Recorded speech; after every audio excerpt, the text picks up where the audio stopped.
పరబ్రహ్మణే నమః.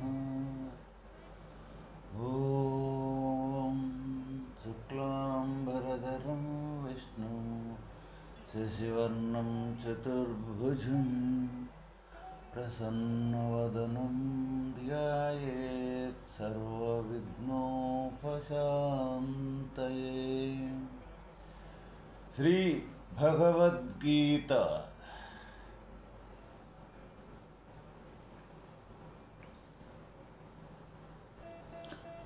ఆఖ్యాహి కో భవానుగ్రరూపో నమోస్తుతే దేవ వరప్రసీద. విజ్ఞాతుమిచ్చామి భవంతమాద్యం నహి ప్రజానామి తవ ప్రవృత్తిం. ఓ దేవోత్తమ, భయంకరాకారము గల మీరెవరో నాకు చెప్పుడు. ఏలయనగా మీ ప్రవృత్తిని ఎరుంగకున్నాను కనుక ఆది పురుషులకు మిమ్ము గూర్చి తెలుసుకొని కోరుచున్నాను. మీకు నమస్కారము, నన్ను అనుగ్రహింపుడు. భగవంతుని గురించి తెలుసుకొనదలంచువాడు అర్జునుని వలె వినయాన్వితుడై భక్తిభావ సమన్వితుడై ఉండవలెను. అర్జునుని ప్రశ్నలకు భగవానుడు సమాధానమసంగుచున్నారు. కాలోస్మి లోకక్షయకృత్ ప్రవృద్ధో లోకాన్ సమాహర్తుమిహ ప్రవృత్తః. ఋతేపి త్వాన భవిష్యంతి సర్వే ఏవ స్థితాః ప్రత్యనీకేషు యోధాః. నేను లోక సంహారకుడనై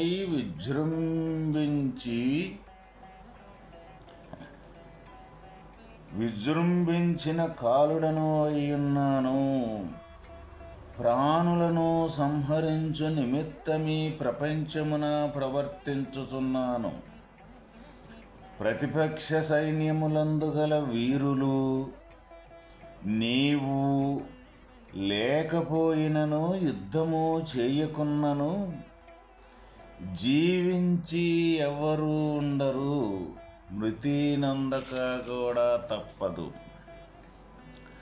తస్మాత్త్వముత్తిష్ఠ యశో లభస్వ జిత్వా శత్రున్ భుక్ష్య రాజ్యం సమృద్ధం. మయైవైతే నిహతాః పూర్వమేవ నిమిత్తమాత్రం భవ సవ్యసాచిన్.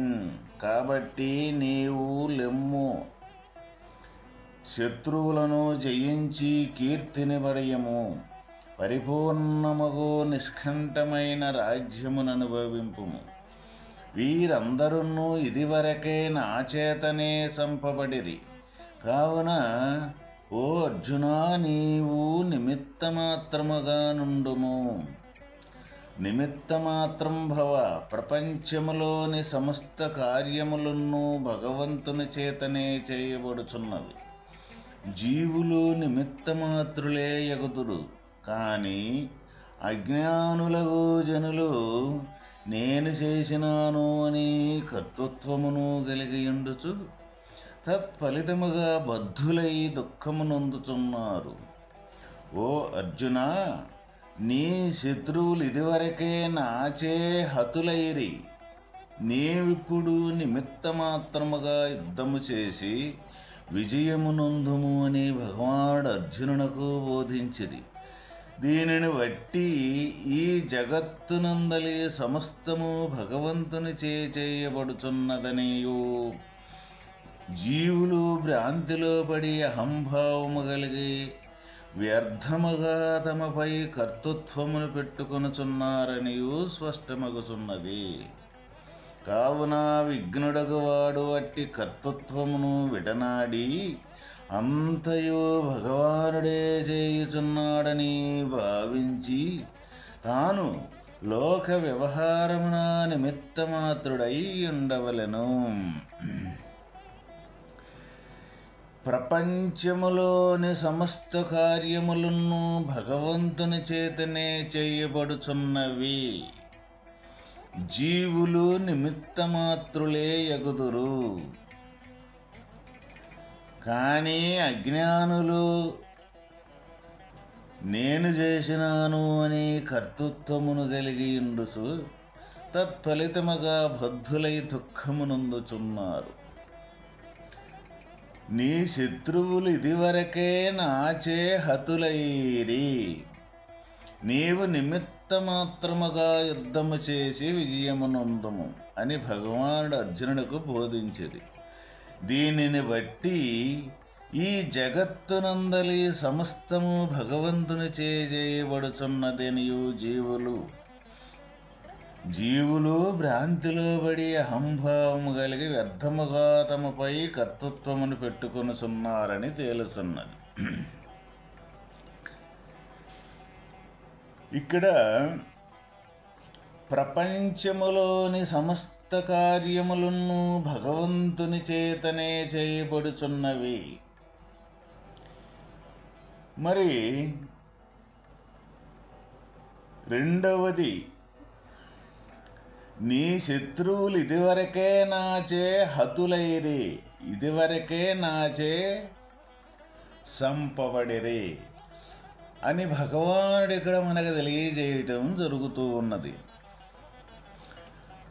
అంటే మన సమస్త కార్యములు భగవంతుని చేతనే జరుగుతున్నాయి అన్న విషయాన్ని ఏ విధంగా మనకే గోచరం కావాలి, అర్థం కావాలి. లేక రెండవది, ఇదివరకే వీళ్ళందరూ కూడా నశించారు అనే పదానికి ఏ విధంగా మనం అర్థం చేసుకోవాలి. మరి అందరూ మరణించి ఉంటే యుద్ధ సమయమున అన్ని అక్షౌనుల సైన్యము అంత యుద్ధము ఏ విధంగా అక్కడ మరి జరుగుతూ ఉన్నది, మరి ఏ విధంగా అక్కడ సన్నద్ధమై ఉన్నది యుద్ధం. మరి ఇదివరకే భగవానుడి చేత సంహబడిరి అంటే ఏమిటి? మనం ప్రతి ఒక్కరము కూడా ఇక్కడ ఈ లోకములో చేసే ప్రతి ఒక్క కార్యకలాపాలు ఏవైతే ఉన్నాయో అది లేకనే ఉండట్టుగా భ్రమపడి చేయటం జరుగుతూ ఉన్నది. భ్రమతోటి జీవితం మొత్తం కూడా మన జీవన విధానం గడుపుతూ ఉన్నాము. రెండవది, మొత్తం నేనే చేస్తూ ఉన్నాను, నేనే కర్తను అని తలంచి మన కార్యకలాపాలన్నీ చేస్తూ ఉన్నాము అన్నమాట. అయితే ఇక్కడ నాచే హతులైరి అంటే భగవానునిచే ప్రతి ఒక్కరూ కూడా హతులయ్యారు అంటే లేకనే ఉండట్టుగా భ్రమపడింది ఏదైతే ఉందో అది ఎప్పటికీ కూడా శాశ్వతమైన వస్తువు కానే కాదు. శాశ్వతమైన వస్తువు ఎప్పుడూ ఈ జనన మరణాలు అనేది లేకుండా ఎప్పుడూ నిరాకార రూపకంగా శాశ్వతంగా ఉండే యొక్క పరమాత్మ యొక్క వస్తువు కానే కాదు. మరి ఇప్పుడు హతులైరు అంటే నాచే ఇక్కడ వీళ్ళందరూ కూడా మరణించే ఉండారు, నువ్వు చంపేదేమీ లేదు అంటే ఎప్పుడైతే అశాశ్వతమైన లేని వస్తువుని ఉన్నట్టుగా భ్రమ చెంది చేసే ఏ లోక వ్యవహారమైతే ఉన్నదో లేకనే ఉండట్టుగా ఉంటే ఏదైతే లేకనే ఉండట్టుగా చెందిన భ్రమ ఏదైతే ఉందో అది మరణించిన దానితోటి సమానమేను. ఎందుకు? ఉండవస్తువు ఎప్పుడూ కూడా శాశ్వతంగా ఒకే రకంగా ఉన్నది. మరి ఈ లేకనే ఉండట్టుగా భ్రమ చెందే మన శరీరం అయితే ఉన్నదో ఈ శరీరానికి సంబంధించిన జీవన గమనం అయితే ఏదైతే ఉన్నదో ఇది మరి నిజము నిజము నిజము అని ఇదే శాశ్వతము అని తలంచి మనం ఈ లోక వ్యవహారం మొత్తం చేస్తూ ఉన్నాం కదా. మరి అటువంటప్పుడు భగవంతుని దృష్టిలో ఇది ఎప్పుడు కూడా మరణించిన యొక్క స్వరూపమే అయ్యిందనమాట.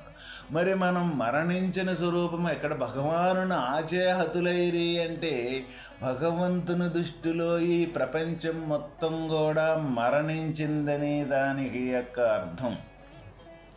మరి మనమేమనుకుంటూ ఉన్నాము, మొత్తం ఇదంతా శాశ్వతమైనది, నాతోటే ఈ సమస్తం మొత్తం జరుగుతూ ఉన్నదని ప్రతి ఒక్క జీవి కూడా తలంచి ఈ లోకములో అటువంటి వ్యవహారం జరుగుతూ ఉన్నది మనం ప్రత్యక్షంగా చూస్తూ ఉన్నాం. అదేవిధంగా మరి ఏ విధంగా నిజము అని మనం విచారించినా కూడా నిన్న జరిగిపోయిన యొక్క విషయం నిన్నే జరిగిపోయింది. మళ్ళీ ఈరోజు జరగబోయేది ఏదైతే ఉందో ఈ రోజుకు మళ్ళీ వస్తూ ఉన్నది. మళ్ళీ రేపు జరగబోయేది ఏదైతే ఉందో అది వస్తూ ఉన్నది. ఇది ఏ రోజుకు ఆ రోజు జరుగుతూనే ఉంది, జరిగిపోతానే ఉంది. ఈ కాలం అనే గమనములో ప్రతి ఒక్కరము కూడా ఈ కాలంలో ఎప్పటికప్పుడు ఈ సంకల్ప రూపకమున మనం చేసే ప్రతి కార్యకలాపాలు ఏవైతే ఉన్నాయో అవి వస్తూ ఉండయి, చేస్తూ ఉన్నాం, పోతూ ఉండి, మళ్ళా వస్తూ ఉండి, మళ్ళా చేస్తూ ఉన్నాం, పోతూ ఉన్నాము. ఈ తప్పనిసరిగా ఈ మార్పులు చేర్పులు అనేది నిజమనుకున్న మన శరీరం కూడా ఈ కాలంలోనే పుట్టింది, పెరుగుతూ ఉన్నది, చివరికి ఒక రోజుకి మరణించేదానికి సంబంధించిన వాతావరణం తయారవుతున్నది. మరి నిజము అనుకునేది ఏ విధంగా నిజమైంది? ఇది ఎటువంటి పరిస్థితుల్లో కూడా మనం ఈ విధంగా కానీ విచారణ చేసినట్లయితే వాస్తవకంగా సత్య వస్తువు ఎప్పుడూ ఒకే రకంగా ఉండాలి, ఎప్పుడూ జనన మరణం అంటూ లేకుండా ఉండేదే కదా సత్యము అంటే. మరి మనం అటువంటి సత్య జీవితం అనేది శాశ్వతంగా వస్తువుగా మనం ఉండి ఇక్కడ జీవన విధానం మనలో నుంచి కల్పింపబడి మనలోనే లయమైపోయే యొక్క శాశ్వతమైన నిరాకార రూపకంగా మనం జీవనం అనేది గడుపుతూ ఉన్నామా? లేనే లేదు. అందువల్ల ఇక్కడ భగవానుడు చెప్పింది ఏంటంటే ప్రతి ఒక్కటి కూడా నాచే హతులైరి.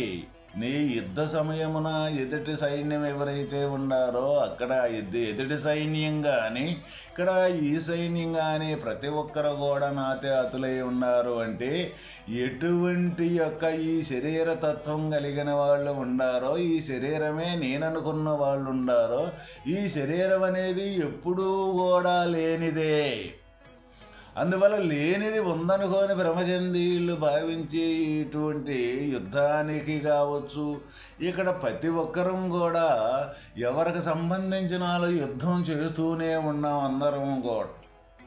ఏంటిది యుద్ధం అంటే కొంతమంది కుటుంబంలో పడి ఆ కుటుంబానికి సంబంధించిన వ్యవహారం ఏదైతే అదో యుద్ధంగా చేస్తూ ఉంటారో వచ్చే కష్టం కానీ నష్టం కానీ బాధ్యతలు కానీ బరువులు కానీ అంతా నేనే చేస్తూ ఉన్నాను, నాతోటే సమస్తం మొత్తం జరుగుతూ ఉన్నది అని తలంచి ఆ యుద్ధం చేస్తూ ఉన్నారు కుటుంబ వ్యవహారంతో.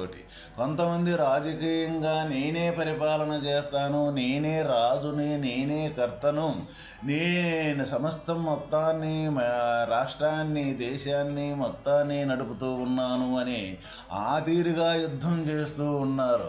కొంతమంది ఉద్యోగస్తుల్లో ఒకరికంటే ఒకరు అధికారులు పై అధికారులు ఉండి ఆ అధికారంలో నా ప్రత్యేకతతోటి నేను ఇదంతా ఈ వ్యవస్థను నడుపుతూ ఉన్నానని వాళ్ళకు సంబంధించిన యుద్ధం వాళ్ళు చేస్తూ ఉన్నారు. ఇట్లా ఈ లోకములు అనేక రకాలుగా ఈ యుద్ధం అనేది ప్రతి ఒక్కరం కూడా మనం చేస్తూనే ఉన్నాము.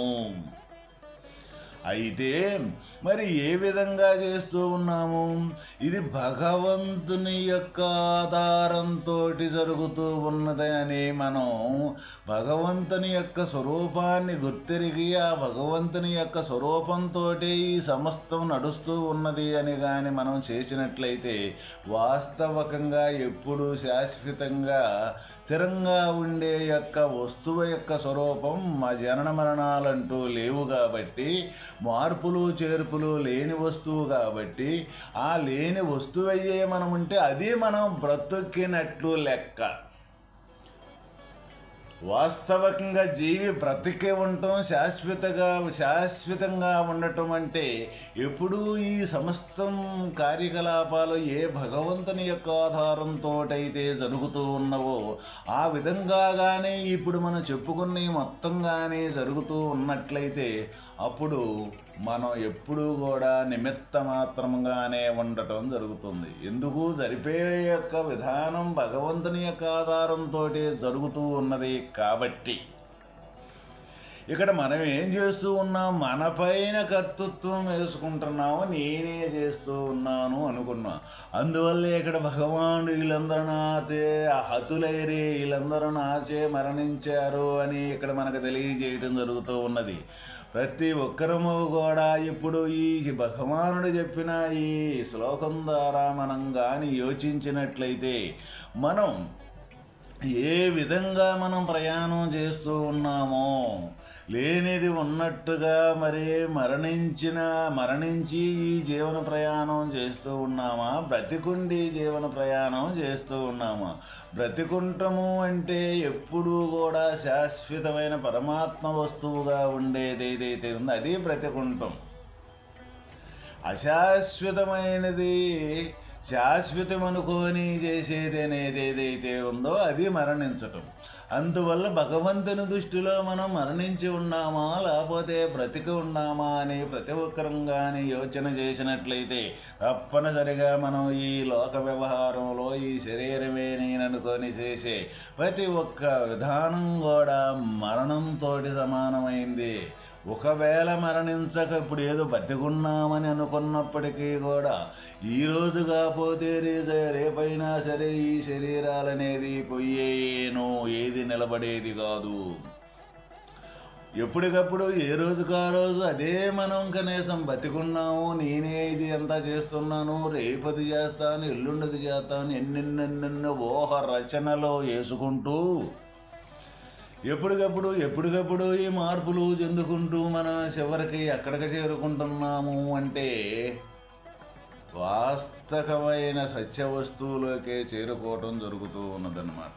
సత్య వస్తువు అనేది ఎప్పుడూ కూడా పుట్టలేదు, పెరగలేదు కాబట్టి ఆ సత్య యొక్క వస్తువు ఆధారంతో ఈ జనన మరణాలు అనేది, ఈ జగత్ అనేది అంటే జనించి గతించేది ఏదైతే ఉందో ఇది మొత్తం ఆ యొక్క ఆధారంతో మొత్తం జరుగుతూ ఉన్నది కాబట్టి అదేవిధంగా ప్రతి ఒక్కరు ఏ విఘ్నుడైతే ఉన్నాడో ఏ బుద్ధితోటి ఆలోచన చేసి నిర్ణయం చేసి ఇది వాస్తవమా అవాస్తవమా అని ప్రతి ఒక్కరికి కూడా తన అంతర్గతంగా తను నిర్ణయం చేసే యొక్క బుద్ధి యొక్క విఘ్నత ఏదైతే ఉందో అటువంటి విఘ్నతతోటి కానీ విచారించి అవాస్తవం అంటే ఏంటిది, వాస్తవం అంటే ఏంటిది రెండిని బాగుగా విచారణ చేసి మనం ఇప్పుడు భగవానుడు చెప్పిన విధంగా మనం వాస్తవంలో జీవించి ఉన్నామా అంటే బతికి ఉండి మన జీవన విధానం చేస్తూ ఉన్నామా లేక మరణించి చేస్తూ ఉన్నామా అని ప్రతి ఒక్కరంగానే ఆలోచన చేసినట్లయితే మన ఆలోచనకి మన జ్ఞానానికే ఈ విషయం తప్పనిసరిగా ప్రతి ఒక్కరికి గోచరం అవుతూ ఉంటుంది అన్నమాట. అందువల్లే మనకి ఎందుకు ఇటువంటి బోధలో ఇటువంటి యొక్క ఈ భగవద్గీత లేకపోతే ఇటువంటి యొక్క సద్గ్రంథాల యొక్క బోధనను మనం చదువుకోవాలి, వినాలి, వాటిని శ్రవణం చేసి వాటిని పదే పదే మననం చేసి ఆ మననం చేసిన దాని నిధిధ్యాసలో అదే జీవితం గడపాలి అంటే ఏది వాస్తవం ఏది అవాస్తవం అని రెండింటి యొక్క వివరణ తెలుసుకునేదానికే ఎన్ని కోణాలలో ఎన్ని పద్ధతులలో మనకి వివరించి చెప్పే యొక్క లక్షణం ఇటువంటి గ్రంథాల్లో ఉంటుంది కాబట్టి అందువల్లే మనం అది శ్రవణం చేసి దాన్ని మనం బాగా మన మీద తీసుకొని బాగా విచారణ చేసి ఆ పద్ధతిని అనుసరించి వాస్తవమైన సత్య మార్గం ఏదైతే ఉందో సత్యస్వరూపం ఏదైతే ఉందో అది పొందటమే పరమ లక్ష్యంగా తీసుకోవటమే ఇక్కడ ప్రథమ కర్తవ్యము. ఓం తత్